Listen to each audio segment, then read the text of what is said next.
매주 월요일 여론조사를 바탕으로 민심과 여론 추이를 샅샅이 훑어보는 시간 이슈폴폴입니다.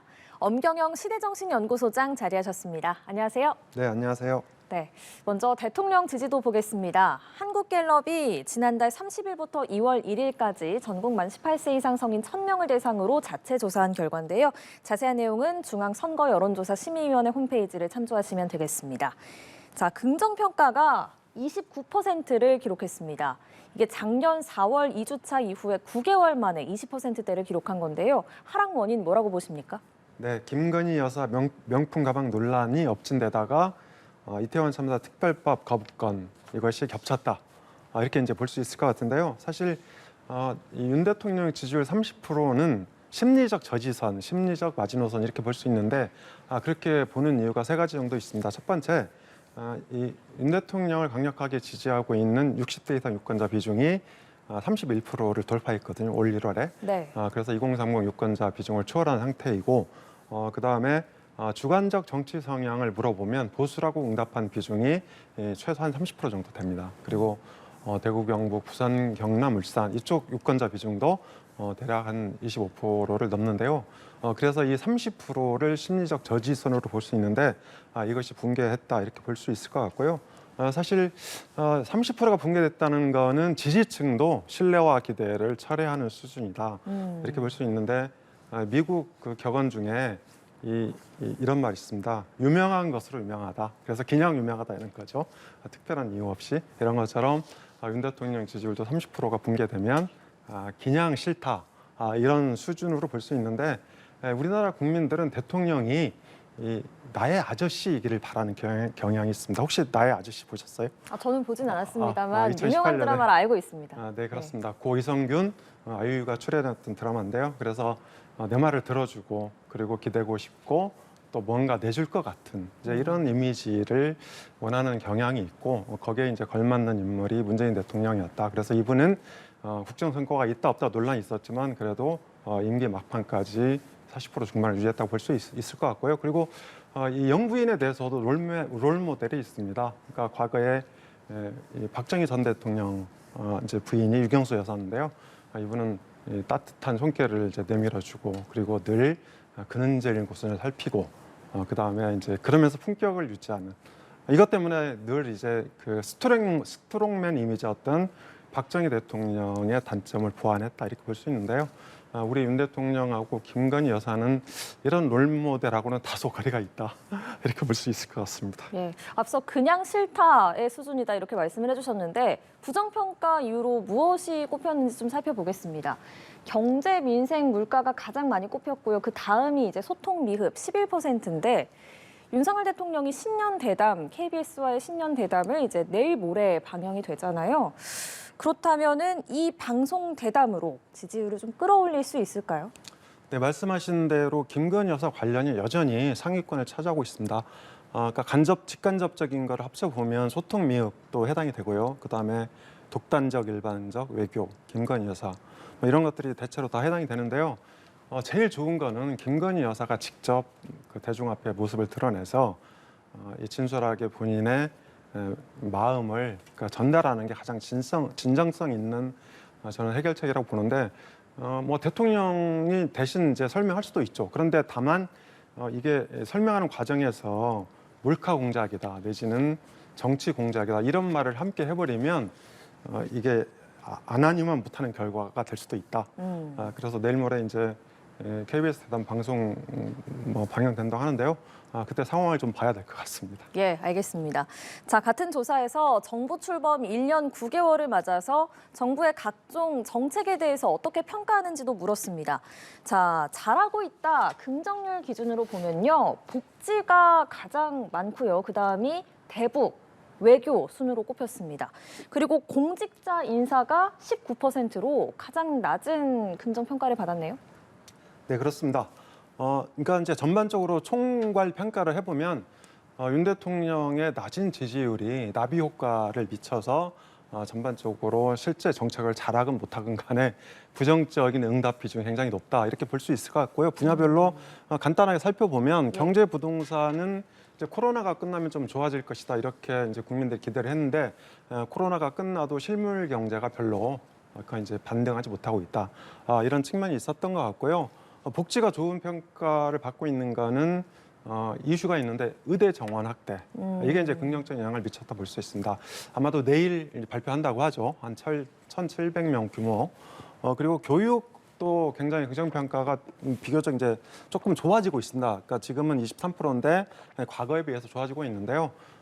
이제 그 교육 분야도 교권 침해에 대한 대책이라든지 오늘 민생 토론에 있었지 않습니까? 늘봄 제도 확산 이런 것들이 긍정적으로 영향을 미쳤다고 볼 수 있을 것 같고요. 북한 문제는 사실 윤 대통령의 지지율을 지탱해 주는 이제 분야이긴 해요. 그런데 문제는 이게 부정평가, 잘못하고 있다도 굉장히 많다. 그러니까 북한에 대해서는 강경 정책을 유지하되 최소한의 평화 관리, 그러니까 한라인 같은 게 필요하다. 이런 여론이 반영된 것 같고요. 그리고 외교야말로 윤 대통령 지지율을 버텨주는 그런 버팀목 역할을 했는데 작년 12월 달에 부산 엑스포 유치 실패했지 않습니까? 그래서 이때부터 좀 주춤하고 있다. 그리고 지금은 이제 선거가 임박하면서 해외 순방을 자제하고 있기 때문에 외교도 다소 힘을 못 쓰고 있다 이렇게 볼 수 있을 것 같고요. 공직자 인사는 출범 초기부터 지금까지 지속적으로 좀 부정평가가 높은데요. 그 원인은 이를테면 이제 검찰 출신 인사들을 대거 발탁을 하고, 그러니까 편중 발탁 논란이 있고요. 그리고 이게 국회에서 이제 청문회 진행하면 보고서 채택을 해야 되는데 보고서 채택 않고 다수 장관들을 임명했기 때문에 이런 영향을 주고 있다 이렇게 이제 분석해드릴 수 있습니다. 예, 저희가 계속 한국갤럽의 자체 여론조사로 민심 살펴보고 있습니다. 자세한 내용은 중앙선거여론조사 심의위원회 홈페이지 참조하시면 된다는 점 다시 한번 고지해드리겠습니다. 정당 지지도 보겠습니다. 더불어민주당 35%, 국민의힘 34%로 좀 비슷한 수준인데요. 개혁신당, 이낙연 신당 같은 제3지대 신당들도 보이는데 이렇게 제3지대 신당들이 등장했음에도 불구하고 무당층이 여전히 20%대입니다. 이건 어떻게 봐야 될까요? 네, 그러니까 정당 지지도도 국민의힘이 한 2%포인트 정도 빠졌습니다. 지난번에 비해서 빠졌는데 이것이 이태원 참사 특별법 거부권 행사 영향으로 보이고요.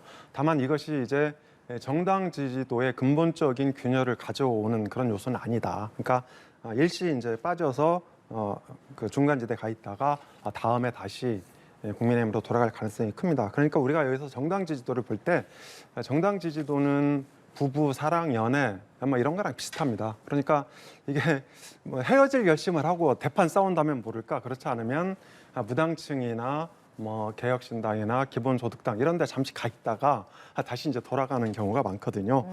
그리고 지금 이제 무당층이 지난주에도 22%였던 걸로 기억이 나는데요. 여기서 이제 1%포인트 빠졌어요. 그러니까 1%포인트 빠졌는데 지금 무당층은 이게 정치 무관심층이 역대 최대다. 이렇게 말씀드릴 수 있는데 그만큼 그러니까 무당층의 절반이 이제 2030인데 이분들은 대체로 이제 정치 무관심층이거든요. 그래서 정당 지지를 끝까지 선택하지 않을 가능성이 큽니다. 그런 상황에서 이게 개혁신당하고 이낙연 신당 각 3% 나왔고요.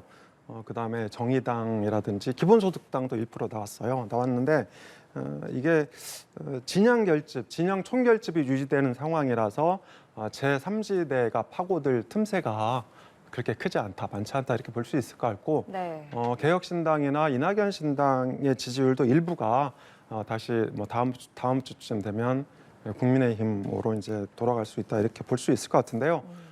지금 이제 정의당 같은 경우에는 되게 위기입니다. 이게 개혁신당 지지율을 보니까 30대에서 그나마 이제 9%. 30대에서 어느 정도 대표성을 확보한 거죠, 개혁신당은.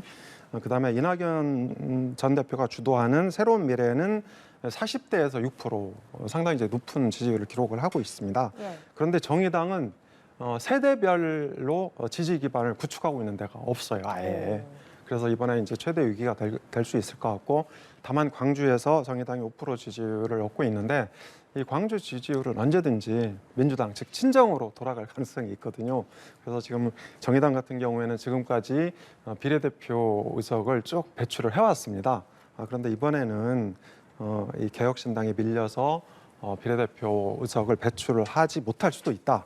예. 그런 생각이 듭니다. 예, 알겠습니다. 지금 정의당으로 이제 언급을 해주셨는데 이 여론조사가 2월 1일까지 여론조사인데요. 2월 3일에 이제 당명을 녹색 정의당으로 바꿨다는 내용 언급을 하겠습니다. 장래 대통령감으로 누가 좋다고 생각하는지도 물었습니다. 거대 양당 대표가 나란히 선두권을 차지하고 있는데요. 한동훈 위원장은 2022년 6월에 이 조사에 선호도 4%로 처음 등장을 했는데 이번에 23%로 최고치를 찍었습니다. 네, 한동훈 비대위원장이 23%를 얻긴 했지만 지금까지 한동훈 비대위원장에 대한 언론의 조명, 스포트라이트, 또 관심도 이런 것들을 비교하면 저는 그렇게 높은 수준은 아니다 이렇게 봅니다. 그래서 그 이유가 첫 번째로 국민들이 한동훈 비대위원장과 윤석열 대통령에 대한 차별화, 정말 차별할 거냐 이런 진정성에 대한 의문을 좀 갖고 있는 것 같고요. 두 번째로 한동훈 비대위원장은 이제 막 검증대위에 섰다. 그래서 검증이 진행되고 있기 때문에 상당수가 지지를 유보하고 있는데요. 그 증거 중에 하나가 홍준표 대구시장이나 오세훈 서울시장 그리고 이준석 개혁신당 대표 이런 데 좀 지지율이 분산돼 있습니다.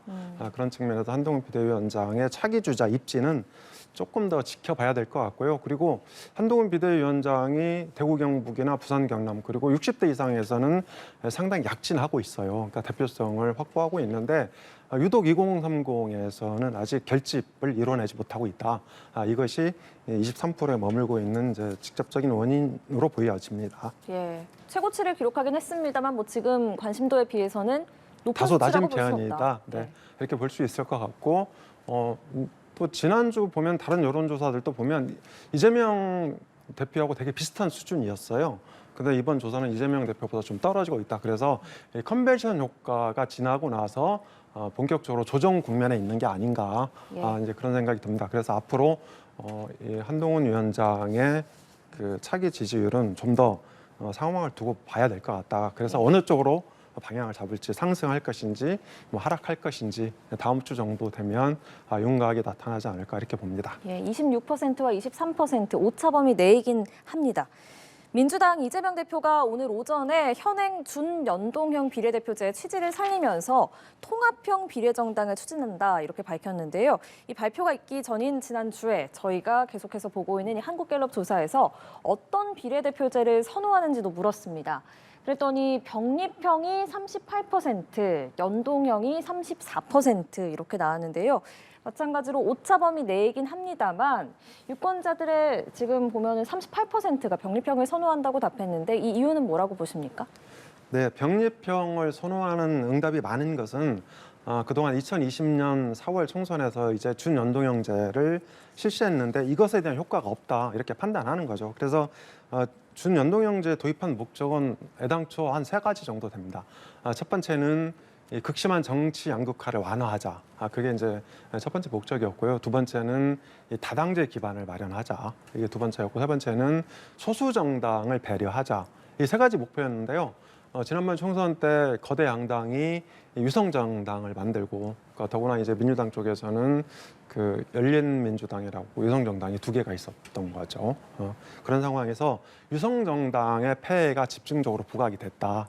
그런데 이것이 이제 반영이 돼서 병립형으로 돌아가야 된다. 이게 근소하지만 조금 많다 이렇게 볼 수 있는 거죠.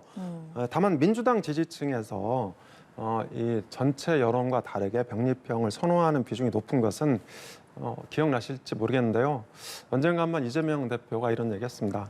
멋지게 해서 지면 무슨 소용이 있냐 이런 얘기를 한 적도 있고요. 그리고 민주당 지도부가 상당히 오랫동안 병립형으로 돌아가야 된다 이런 여론전을 했거든요. 그래서 이런 것들이 영향을 미쳐서 민주당 지지층에서는 그러니까 연동형보다는 병립형 여론이 많다 이렇게 볼 수 있는데 다만 이재명 대표가 오늘 준연동형을 유지하겠다 이렇게 이제 천명한 것은 저는 이제 중도층이나 무당층에서는 상당히 반향을 얻고 있다고 봅니다. 특히 이제 중도층에서는 상당히 높죠. 준연동형 제도가. 그리고 이제 무당층에서도 다소 높은 편이라서 이재명 대표가 명분을 선택을 했고 또 이것이 앞으로 총선에서도 약간의 플러스 시너지 가능성이 있다 이렇게 봅니다. 네, 알겠습니다. 자, 많은 분들이 검색한 기사 무엇이었을까요? 지난 1월 29일부터 오늘까지 구글 트렌드 순위를 반영했습니다. 이슈 폴폴이 고른 7가지 이슈, 국민의힘 탈당하고 의원직 사퇴한 권은희 의원 보이고요. 또 징역 2년 선고받은 윤관석 의원도 보이는데요. 자, 오늘의 키워드는 김경률입니다. 김경률 국민의힘 비상대책위원이 이번 총선에 나가지 않겠다 이렇게 밝혔습니다. 앞서 비대위원 사퇴 전망도 있었는데 이렇게 총선 불출마를 선택한 배경 뭐라고 보십니까? 저도 이제 애초에 비대위원 사퇴할 거라고 생각을 했었는데 의외로 이 마포을 출마 지역에서 출마 안 하겠다 이렇게 선언을 한 거죠. 그런데 사실 이 지역에서 출마하게 되면 김경률 비대위원이 나름대로 경쟁력 있다 이렇게 봤거든요. 그렇게 봤는데 불출마 선언한 것은 한편으로는 윤 대통령에 대한 권위, 체면 이런 것들을 좀 배려한 측면이 있다. 그리고 또 한편으로는 용산 대통령실 비서관, 행정관 그리고 현재 정부의 장차관 출신들에도 특혜가 없다. 특혜를 주지 않겠다. 저는 이걸 천명한 거로 보거든요. 그래서 지금 이제 국민의힘에서는 오늘부터 이제 현역 의원 경쟁력 평가 여론조사가 진행이 되고 있는데요. 이 경쟁력 평가 여론조사에 이런 이제 경쟁력을 넣었대요. 그러니까 상대방과 겨루었을 때 누가 더 유리하냐. 그러니까 이제 한동훈 비대위원장이 김경률 비대위원의 사퇴를 이끌어냄으로 인해서 경쟁력 중심의 한동훈표 공천을 본격화하겠다. 이런 선언으로 저는 이해합니다. 네, 한동훈표 공천에 힘이 실렸다는 이야기까지 네, 들어봤습니다. 그렇습니다. 이슈 폴폴 엄경영 시대정신연구소장과 함께했습니다. 고맙습니다. 네, 감사합니다.